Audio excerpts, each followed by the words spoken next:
Aujourd'hui, on va un peu effleurer la surface d'un sujet qui porte sur les cellules solaires, que l'on appelle aussi des cellules photovoltaïques.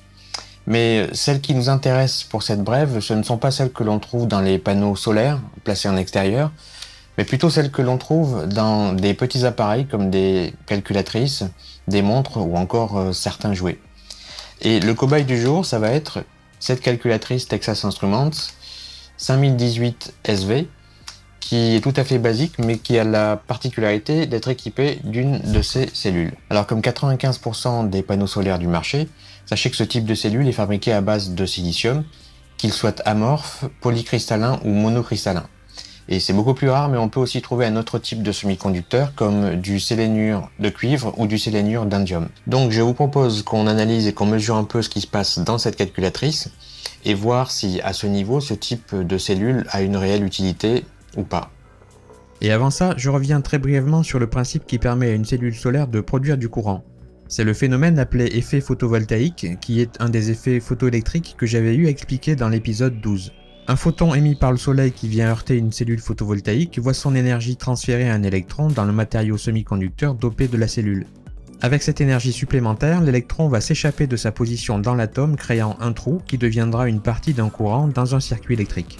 On peut considérer ce type de cellule comme une diode formée de deux couches de matériaux semi-conducteurs dopés de sorte que l'une conduise les couches négatives et l'autre les couches positives, ce qui provoque un champ électrique permanent dans la cellule.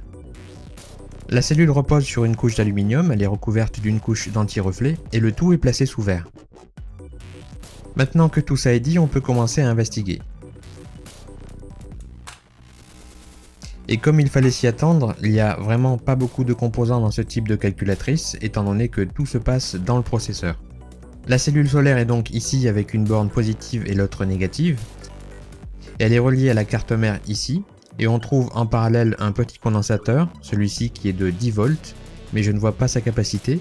Et à mon avis, la pile est aussi connectée en parallèle. Et en effet, c'est assez logique. On mesurera sa valeur dans un instant. Nous avons ensuite le chip on board qui est un ASIC, donc un processeur dédié à ce type de fonction. Deux diodes de protection, une première ici et une seconde là. Et surprise, il semblerait que Texas Instruments ne soit pas le vrai fabricant de ce produit puisque Sangway en est un mais chinois. Et pour l'occasion, je me suis amusé à faire un peu d'ingénierie inverse rapide en retraçant le circuit. On aura l'occasion d'y revenir en détail dans une prochaine vidéo sur son ASIC.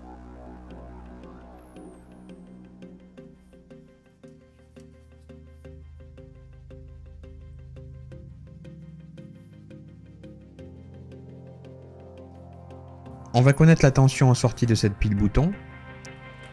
1,43 volts, donc c'est une pile de 1,5 volts. Et aux bornes de ce condensateur, on devrait avoir sensiblement la même chose. 1 volt 38. Ce qui nous intéresse avant tout, c'est la cellule photovoltaïque. Et de la façon dont elle est fixée, pour la retirer intacte, je n'aurai pas d'autre option que de devoir découper le plastique tout autour. Voilà, donc désormais je pourrai l'orienter dans la même direction que le circuit imprimé. Et on va pouvoir commencer à mesurer. À mon luxmètre, en plein soleil, on a environ 56 000 lux. Et une mesure rapide à ces bornes en circuit me donne 1,65 volts.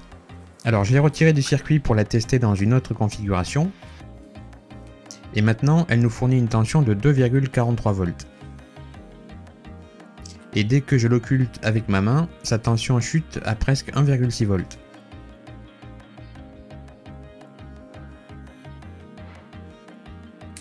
Et pour ce qui est du courant, on a environ 940 microampères qui la traversent. Maintenant retour dans le labo et à mon banc de travail j'ai environ 700 lux. Et pour que vous constatiez que la cellule seule suffirait à alimenter la calculatrice, j'ai retiré la pile bouton et voilà ce que ça donne.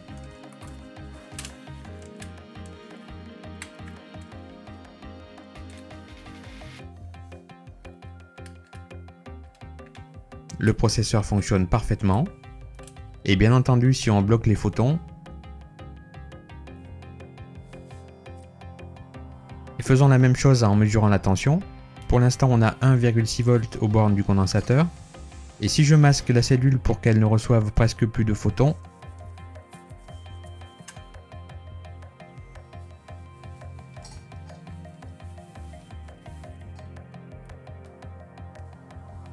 ça chute à moins de 0,8 volts et ça continue bien sûr à chuter au fur et à mesure que le coin d'eau se décharge.